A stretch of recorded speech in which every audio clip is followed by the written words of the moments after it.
Just wait for what's coming up today. We are heading to Sonderwunsch at Porsche to collect my friend's brand new Porsche 911 Dakar. Hi guys, I'm Shmi, hello and welcome back to the channel, where to set the scene, we are here at Motorworld in Böblingen outside of Stuttgart with a familiar Lamborghini Huracan Sterrato. Now, having just joined another friend to collect his one of these a few days ago, this is a car you have seen on the channel before. Last summer, I joined the owner to pick this up from Lamborghini Pangbourne, a car that really links to why we are here today. It currently has delivery mileage. We're about to do the first drive over towards Zuffenhausen because the Dakar is a match to this. Where we are going today is to Sonderwunsch. I've never previously been, but Sonderwunsch is the team at Porsche responsible for the height of exclusivity. We're talking different materials, paintwork details, elements on the spec that you can't order on the configurator or even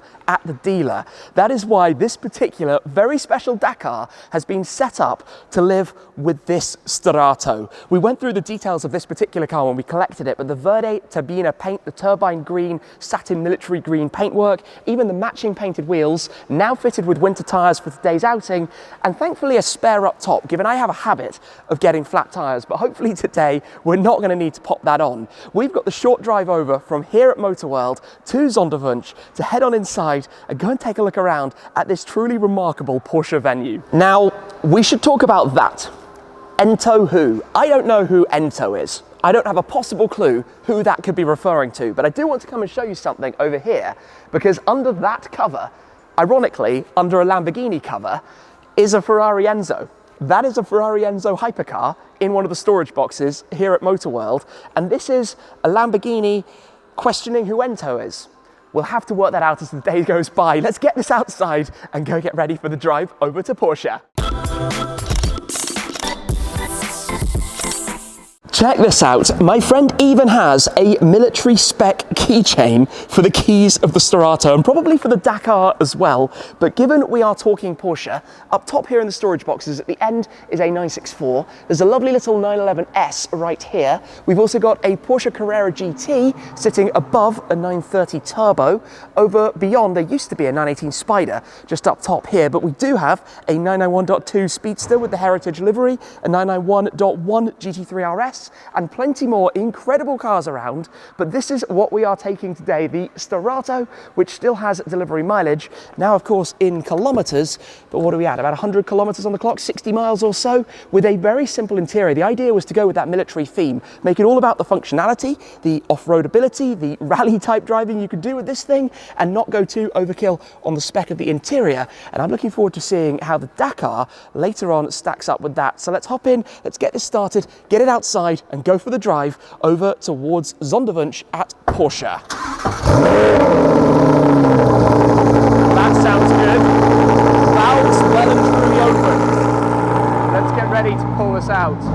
Look at that thing. The cold start is shaking the room. All right then, look at this. I almost feel bad that we're only going to drive it on the road. But hey, it's going to be fun. All right, into the Sterrato. We've got a full tank of fuel, that's always nice. Key is now in vehicle with me. So, let's get ready. I need to stress that this is a delivery mileage car, which means we need to run it in. So we have to drive it fairly gently. We're in Strada, automatic, etc., etc. 610 horsepower, 5.2 litre V10, and it's actually quite a nice day. I thought it was going to be pretty nasty today, but I'm not complaining about it being fairly pleasant. So of course, having sold my STO, it's good to be back at the wheel of a V10 Lambo, although it is getting towards the end of this model because the Huracan successor is coming soon. That's where this wins. We just went over some pretty bumpy roads there, some pretty bumpy tarmac, and it's just super smooth. You have in your head that it's an off-roader, like a proper SUV, right? Something like a G-Wagon or a Defender, that kind of thing. But in reality, it's actually for modern roads, modern bumpy roads. Now, we are heading past a Porsche dealership, and I did spot yesterday that there was a 911R here, and I'm sure there are going to be some other pretty nice cars around. What can we see? Got a load of Caymans and Boxsters there, 4 litres. Yep, there's the 911R in the showroom. Very cool, 991.1 911R. 991 cars. Anyway, let me figure out where we're going. We'll be on the road and make some progress to Porsche. The funny thing about this, which is all under construction at the moment, is this almost feels like somewhere where I should be going off the side, dipping off the side as we join the Autobahn. Now, in this car, I'm going to mention, we have rally mode instead of the STO having obviously Trofeo and race modes. We also have zero visibility backwards. The entire setup of the snorkel up top means that you cannot see anything behind you.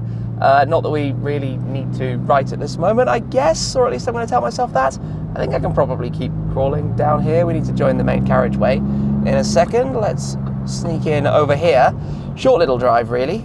But yeah, I'll get this a little bit more running, get some miles on it, because this is really, it's like a bookend. Having been at the collection day of this car through to today, that was always the idea, waiting until we could bring this to go and pick up the Dakar and then take it from there with both cars. Two cars which have very similar ethos, very similar characters, but do it also, I believe, in quite different ways. But that is not all, because visiting Sonderwunsch is a very special opportunity. It's not a place that's normally on camera. It's not a place that we know very much about. So heading on in is really quite exciting. We are arriving. This is Zuffenhausen, the home of Porsche. The factory is on either side of the road. Obviously, this is where the sports cars are all built. Car transporters everywhere. You never know what's going to be hiding inside. And here we are in a Lambo. I guess it's kind of allowed, or at least I'm going to pretend it's allowed. I have driven incredibly gently because it is brand new. Hopefully when it's some running in mileage. Hey, that's nice. That's very nice, actually. What a color choice. Ruby stone on the turbo cab. Cool, not a bad spot. Anyway, the museum is just down here. I can't see the traffic lights at all. Lamborghini have made this car with such low front things, and you're probably wondering, left-hand drive car, UK right-hand drive. The reason is because it's often going to be used around Europe. But yeah, hopefully this is going to change in a moment and we can get a bit of a move on, maybe, because I am itching to get down here. The last time I was here, actually, I was driving in the 911 GT1. The Porsche Museum allowed me to take the 911 GT1 out for a little run and drove up and down this road and some local roads in the area. That was a cool experience. Anyway, this is it. This is where we're coming to. We've got the sculpture in the very middle and the Porsche Museum to the right. Part of me is just keeping eyes peeled because you never know what's going to roll around the corner. Did I just miss something? There are definitely GT3s and GT3 RSs, and are they STs? They might even be STs that are lurking back there. This is the Porsche Museum, so we'll swing this way. On the right used to be the dealer, but that is no longer there. Often home to spotting many a Carrera GT and lots of very exciting cars. So I think we're going to go get parked up and go for a little wander to where we are going to be meeting the gang to head into Sonderwunsch. We're inside this extraordinary facility. Now, cameras are not normally invited in. This is really quite incredible, but for example, I am looking at all sorts of amazing Porsches in unbelievable specifications, GT3 RS, ST, special editions, and of course, behind this wall is one 911 Dakar that we're going to go and take a look at. In fact, the Sterrato is right alongside it. But I think we should firstly head over here and have a bit of an introduction to what Sonderwunsch is. You're probably familiar with exclusive manufacturer. Sonderwunsch takes things even further, and one of the perfect examples of that is a car you might have seen before, this Panamera Turbo Sonderwunsch that was shown at the Shanghai Motor Show only a couple of months ago, that really demonstrates just one of the three different processes. This is the commissioning stage, allowing you to go well beyond the normal exclusive manufacturer and dealer options. Then there's recommissioning, which is, let's say if you have a Carrera GT or a 356 or even a 914 that you want to give a new lease of life to, new colors, new materials, new trims, or there's the one-off program where really the customer is invited in to be part of a redesign, new bodywork, obviously the testing and all of the processes that are involved in that. But come on in here to the Sonderwunsch Lounge. You dream it, we build it. Of course, from a commissioning standpoint, you have 200 odd paint to sample colors, and you can spend ages looking through all of these different materials, different inlays, different stitching patterns, different colors, different trims. And I always spend spend a lot of time looking through these things, the different ideas and what you can do with a car, which is how you end up with a Dakar like the one behind the wall. But that's not all here, because this is a facility obviously with neighboring and adjacent setups that are doing the looking after of different cars, all of the different preparation processes, and there are amazing things coming past every second. I guess it's time then, let's head on down to go and see what's lurking behind this wall. Let's reveal the Porsche 911 Dakar. Take a look at this. There are so many Sonderwunsch details to this thing, and of course, the matching pair.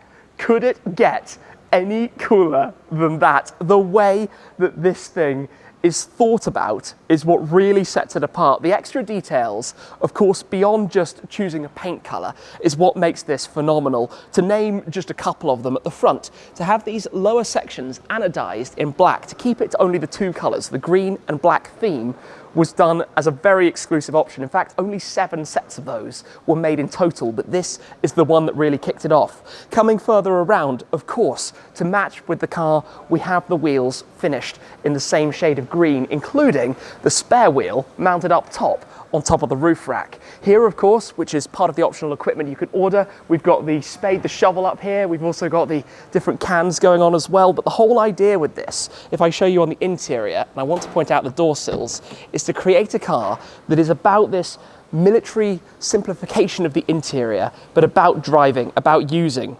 And here, this in German on this side, and actually in English over on the other side, says roads where we're going, who needs roads? Because of course this is a Dakar. That is a fun quote that some of you might recognize. Coming round towards the back, you have the Sonderwunsch sticker worn in the quarter window, which is only available for cars commissioned with Sonderwunsch. And as I mentioned, the same detailing back here with the diffuser and obviously the black tailpipes to match with that. And just the ruggedness of the whole thing, the whole setup and the way that this car is created and the bespoke details. But I think there's probably even more to it than what I understand. So we have a whole lot to learn about this, and we should dive into it in a bit more detail. We need to understand this a little bit more. So we're joined by Boris, who is Director of Special Vehicles, but I guess the head of creations like this, right? You can say that. I mean, we take care of the customer's dreams. We always say the customer dreams it, we build it. Yeah. So at least it's one of the best jobs you can have, because we are just turning dreams into reality. And that is basically the core of Sonderwunsch. And the second thing we do is limited edition cars, just like the Sport Classic and those cars. That's my role, and that's a privilege to do that. For sure. Now, I've seen a few things that we probably can't talk about right now because of course working on, but something like this, obviously I saw this when it was introduced and officially launched, but the longer I'm looking at this, the more ideas I'm seeing and things that clearly were extensively thought about, like the way the paint fades through down towards the bottom. Yeah. You must have a team of people who are just constantly brainstorming and... Yeah, I mean, we have the big privilege to constantly work together with the design department, Style Porsche in Weissach. And as we are working on customers' cars, but also inspirational cars that we use to inspire customers, obviously, we work together with those designers, and we always try to realize what is too complicated for a series production. In this particular case, the Panamera was launched, Panamera Turbo, and we had this car already on the show when the series production car was presented. This means we had to start early up front, but with telling you a little secret, we only had like 2 months in total to come up with the concept and build that car. Yeah. And it's, as I said, an inspiration for a very, very high-end bespoke paint job. Everything is painted by hand. And you see a lot of details like the hand-painted coach line and all that stuff that is very, very special and that you would not find in any configurator on the world. But even down to, let's say a customer wants to order a car, and maybe we walk on down towards the Dakar. If a customer's ordering a car, right, and they're brainstorming, and you have the obvious like coming up with colors, you have the obvious coming up with things I guess we kind of know that you can do, but then people want to go further, and people must come to you with suggestions of things you've never done before. Yeah. How does that work? I'm sure that our mutual friend who has been responsible for creating this. I mean, this is a very, very good example because, I mean, first of all, I mean, we have perfect dealerships anywhere in the world, so you can get in contact with us anywhere in the world, just approaching the dealership. As if you want to buy a car, that's the first point of contact. But if you then find out there's something you want to do that you don't find in a car configurator, then your sales expert sends you to us. So either personally you come here, or we do it via phone and email and Teams chat and whatsoever. So we basically work as you want. And then the challenge is always that our customers want to do things that are not there. They start with a blank piece of paper and they say, could you do this or that? And the answer is always, in general, of course, but then comes the timing, because mostly the car is already planned for production and we have a certain amount of time. And then it is, as you say, there is a dedicated team of designers, engineers and project people who try to pack everything you have to do to develop and improve things that have not been there before for a car that is produced and at the end of the assembly line fully check-marked with all quality inspection, as if it would have been a 4 years development time that the car normally has. So on a car like this, where we're talking the anodized lower sections, of course a PTS paint color, the bespoke wheels, how does that whole process work? Because you've got all these different elements that take different amounts of time to be made, right? To be put into production and ultimately put onto the car. First of all, I mean, we try to use the development phase of a car very efficiently. When we start with a concept, we are already there with the individualization program. So for example, with paint to sample, that's the first starting point here. It's a paint that is not on the standard program. We create the colors for the car when we develop the car, and then it's ready when the car is launched. So this means a lot of things we used our brain before, so we prepared what we want to do, what we want to have when the car is launched. Those things you find on the configurator. It's marked with exclusive manufacture, and then you can just click it, order it, and it's built. Everything else we get from an email to a sketch to a book. Some people really come here with a book and they really do a design research. They have pictures of their father's car, their family car, their first car, whatever story, and then they sit here and it's literally sometimes days just to tell us what they want to do. So this is not about buying a car, this is about being the creator. That's the basic element behind it. You are the designer and the creator. You don't buy anything, you build it, and you create it out of your ideas and your personality. And of course the theme for this, and I'm sure this is the biggest challenge on this particular car, was that the owner wanted this very strictly two-tone military rugged style look, right? This green and black, get rid of any silver, get rid of any other non-relevant color, with the specific intention to add the red tow hooks. To keep them highlighted. And that's when you have to say, right, how do we do that? How do you develop this? How do you get that and get it ready for the car when the car arrives with you? So you have to have all the parts. I mean, it's always it's always a question of the right timing. The parts need to be here when the car is here and shall be individualized, which means everything has to be done before. It has to be checked, approved, developed, engineered, whatever has to be done. Or sometimes, I mean, this is also, we work with the equipment accessories as well. So the roof carrier and also those mud flaps and all those protection parts, they have also been developed with the car. So we just add them onto the car and gives the car a full concept. And then little details like the paint, there was no matte paint in this color. That has to be checked, approved and developed. And of course you have to know that it looks easy, just paint a wheel. But if you are a car manufacturer, you have to fill in lists to tell the chemical reception of the paint, for example. Anything has to be put into that list, so everything applies with all legal requirements worldwide. And same is true, I mean, also for interior things. If you look inside, it's also this look of being very, very subtle and being black and green, and it's maybe Jagdwagen, what we would have at Porsche as well, besides military. It's all a bit camouflage, but it's all special because this is corduroy material that is normally not available. We take a lot of care of stitchings, of leather, of making things as if it would have always been like this. But if you look at it into a standard Dakar, it looks completely different because you have race tags everywhere. And I was going to say, so typically, things like the doors and parts of the dashboard would be finished in race text, right? So exactly. To have done all of this in the leather and corduroy combination is a big change. Also here, I mean, just the door insert. This is quite. What I always find very, very motivating is when even the customer says, I sit in the car and even after days or weeks, I find little details that you realized. And then I remember, I wrote it down, but I completely forgot. So everything is black, like here you have the corduroy and you have the tone-to-tone stitching. That's all a process of taking decisions, because what normally is being done in a series production is done here by hand in a manufacturing process. The seats, the door pockets, the dashboard, everything is done bespoke just for this car. So what kind of number of cars come through the Sonderwunsch program? How does that work? The Sonderwunsch program is divided into 3 chapters. That's very important to say as a first thing. What you see here is what we call factory commissioning. This is 1,000 cars a year maximum. They all go through this infrastructure here, to this manufacturer. And we deal with the 718, the 911 and the Taycan, because it's produced here. And the reason why we can only do 718, 911 and Taycan is because all those projects need us as a team to be with the car.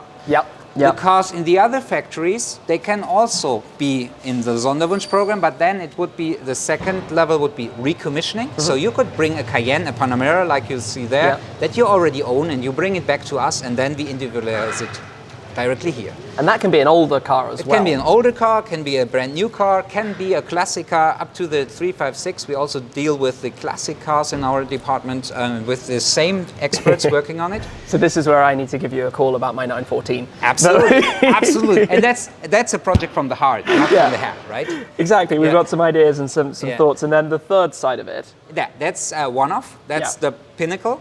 I mean, it starts really with a white piece of paper. You enter the process with a concept phase that's taking 1 year. You pay 100,000 euros. That's what you get, designers, engineers, and a team for yourself. You get the factory ID. So you are not a customer anymore. You are the boss of the team. You're the product, and it really works. You're the project manager. It opens the doors here. It really works. That's cool. And you work with that team for 1 year on the concept book.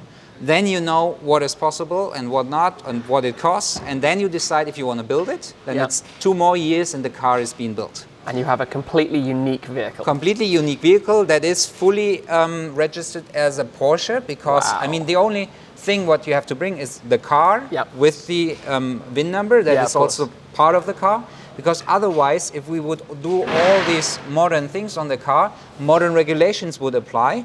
So it needs to stay the car that you had before, but it's modified. And it goes wherever you want. We never say no, we need the 1 year to qualify and to understand it. And then after 1 year, we say, yes, we can do it, and how we can do it. Well, I've heard some of the ideas. It sounds fascinating. Wow, what a setup, what a location, what an amazing place to see. Thank you for showing us around. I appreciate it. My pleasure. An awful lot. Come back anytime. Definitely. It is, of course, impossible to show you everything, but hopefully before too long, we're going to see this pair on the road together. This, of course, needs to go through the dealer network, ready to be delivered officially. But the amount of details, this whole idea, as we were saying, of making it the two-tone, with the exception specifically of having these mounted to make them bold, to make them stand out, again, to give it that rugged look. I mean, up here with the equipment line that you have for the roof rack and all of these other details. Inside, as we mentioned, this is where at first glance it's a very simple plain black interior until you dive in and realize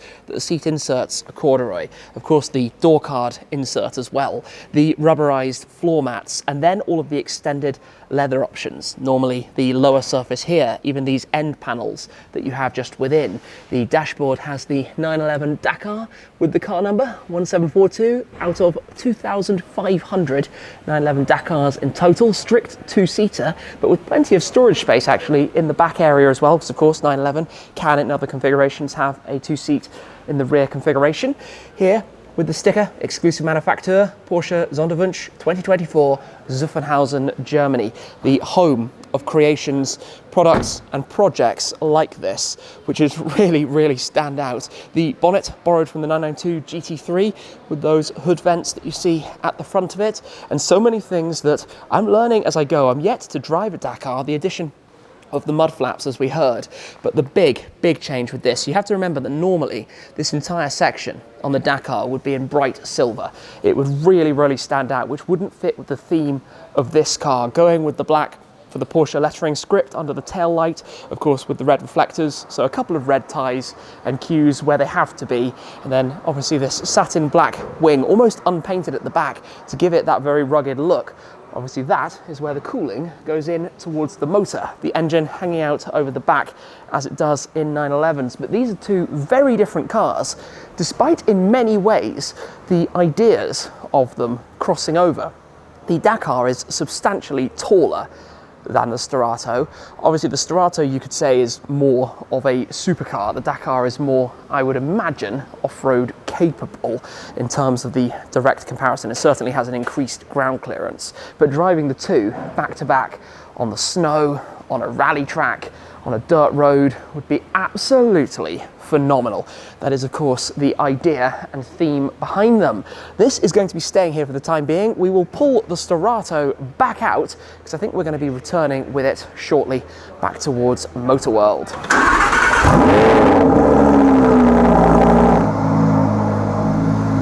We couldn't be here and not sneak a peek into the Porsche Museum, and I just want to point out that we have the 959s, GT1s, the later road-going version, Carrera GT over there, and the 918 as well. But I'm going to come on through because I want to take a look at this, a car from Sonderwunsch. This is the 911 GT3 Shark, 992 generation GT3 of course, but it's all about the details and very much explaining what Boris was telling us earlier. This is a chroma flare paint that goes from the blue that you can see up top with this deep pearlescent, a lot going on in it, and as you come down has a gradient through to the lighter white but still with a blue undertone. We've then got the Porsche script that runs all the way through, and those coloured accents you see carrying on through the door mirrors, the end plates of the wing at the back, and even the vent surrounds at the front and the splitter. Take a look at the wheels as well, painted again to match, and that's no easy feat. Plus that insert between two of the spokes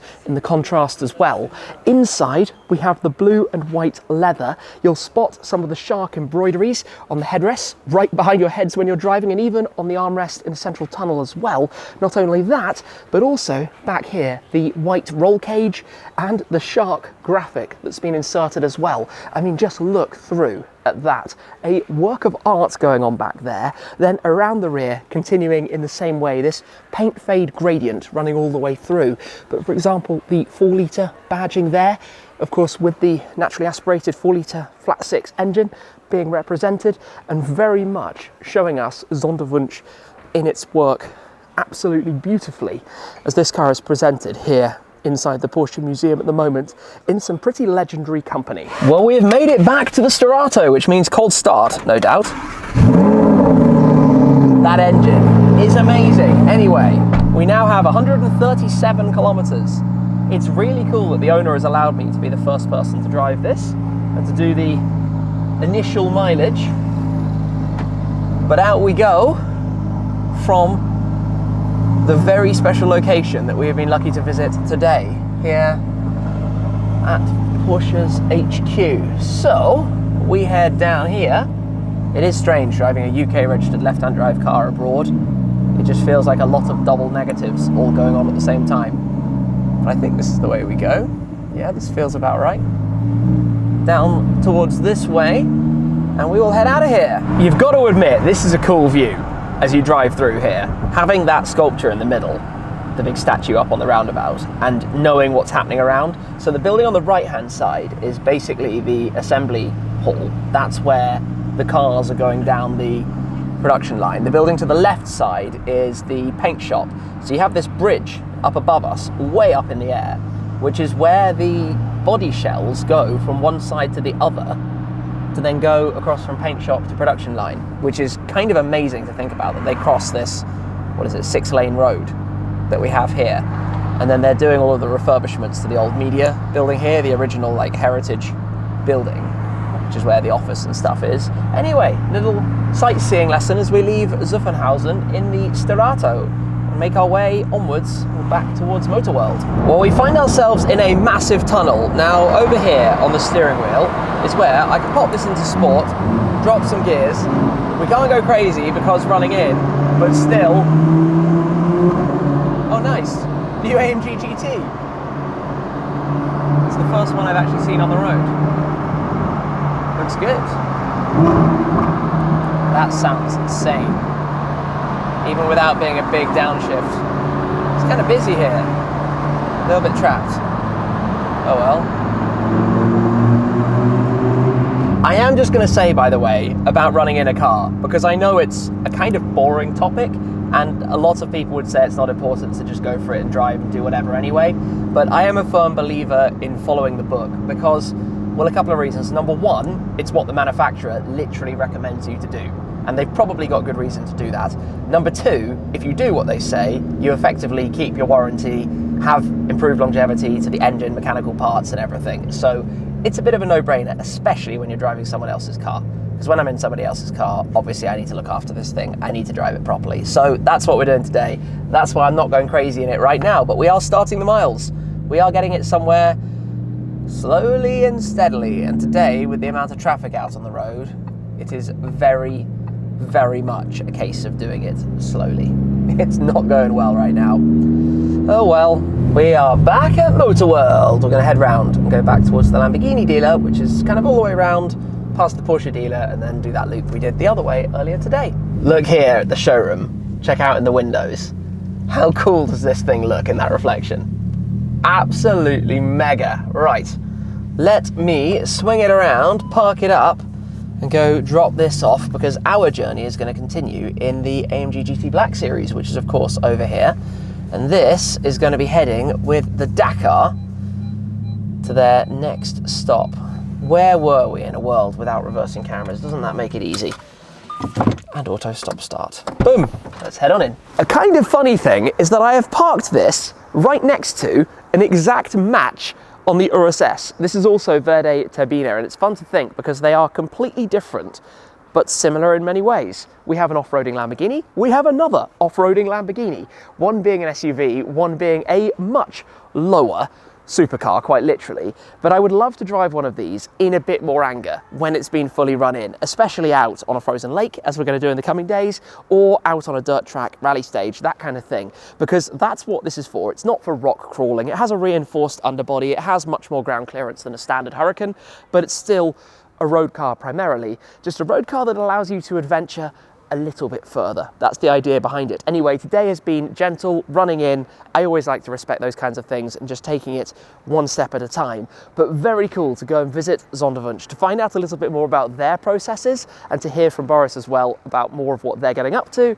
and to see some things coming in the future, which you're going to really enjoy also. So a mega day, awesome to be there as part of the collection day of this and its matching sibling. As I always alluded to when we collected this, we were going to see more of it and there was going to be something in the future, and you now know exactly what that is, the Porsche 911 Dakar. Great day though here in Stuttgart. Big thanks to the team here at GOM Lamborghini Stuttgart who have been looking after the car, and we're going to be leaving it with them now, ready for where it's going to be heading next also. That's it for this time though. Congratulations to my friend, the owner of the Dakar and of the Sterrato, and maybe we'll see some more cool stuff in the future. That's it for now though. Thanks for watching guys, as always. I really appreciate your support, and I'll see you again very soon. Cheers!